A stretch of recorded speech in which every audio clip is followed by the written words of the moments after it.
ज्ञानदेवे रचिला पाया तुका झाला से कळस.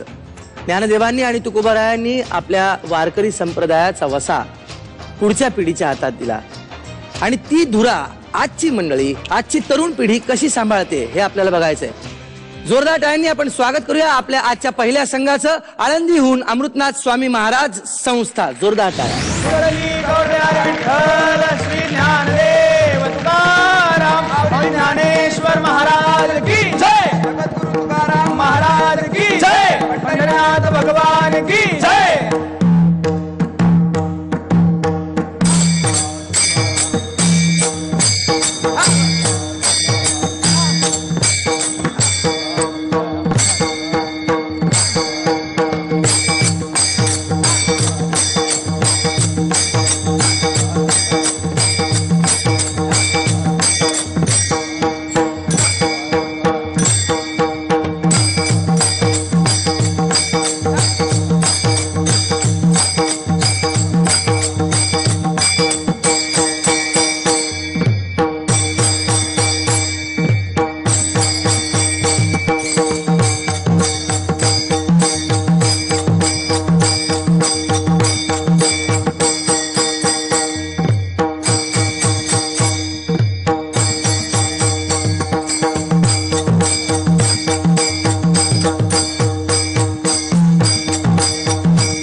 माऊली वा, आठवण आली दिंडीची, वारीची आठवण आली. काय उत्साह होता, काय ऊर्जा होती. मकरंद सर, ही जी संस्था आहे या संस्थेची जी मुलं आहेत त्यांच्याकडनं अजिबात एकही फी घेतली जात नाही. 4 वर्षांचा कोर्स आहे हा. अरे हो, याच्यामध्ये या मुलांना माधुकरी मागून उपजीविका चालवावी लागते त्या 4 वर्षाच्या काळात. आणि आळंदीत आजही माधुकरी मिळते, कुठल्याही घरात तुम्ही गेलात तरी. वा वा वा वा. आणि या 4 वर्षात या मुलांना संत साहित्य शिकवलं जातं. त्याचा अभ्यास ही मुलं करतात 4 वर्षापर्यंत. काय वाटलं तुम्हाला, काय मत आहे तुमचं?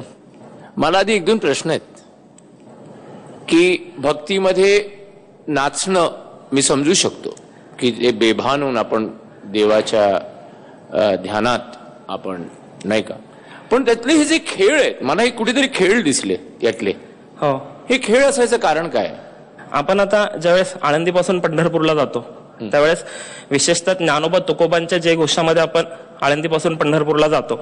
ह्या 18 दिवसामध्ये सगळे भाविक, सगळे वारकरी कशाचीही पर्वा न करता, ऊन पावसाची पर्वा न करता, अत्यंत प्रतिकूलतेमधून त्या प्रतिकूलतेला विसरण्याकरता एक वेगळ्या प्रकारचे खेळ, मग पुढे जाऊन भारूड असतं, मग फुगडी असते, रिंगण असतं, हे सगळे प्रकार त्याच्यामध्ये खेळले जातात. मला एवढंच फक्त माहिती करून घ्यायचं होतं. आणि मला याची गंमत काय वाटते की आपण प्रतिकूलताही येणारच, कारण का आपण जितकं त्याच्या तेवढं आता 17-18 दिवस चालायचं म्हणजे काही गोष्ट आहे, पण त्याच्यासाठी पण खेळ आहे, खेळ आहेत. हो, आणि त्याच्यासाठी पण मनोरंजन आहे. पण तरी सुद्धा त्यातला हा जो कलेचा भाग आहे त्याच्याबद्दल जर बोलायचं झालं तर तुमचं एक कोऑर्डिनेशन होतं. टाळ जी आहे ती छान वाजली, नंतर पखावज तेही फार छान वाजलं, आणि तुमच्या सगळ्यांचा त्याच्यातला एक जल्लोष होता तो खूप खरंच चांगला होता. आणि मला फक्त आवडलं असतं अजून ऐकायला थोडंसं ज्ञानबा तुकाराम, म्हणजे तो कानात एक राहतो, तो ज्ञानबा तुकाराम माझ्या कानात नाही राहिला, त्याच्याबद्दल थोडासा विचार करा. आणि चेहऱ्यावर थोडस स्माइल असायला हवं, नाही का?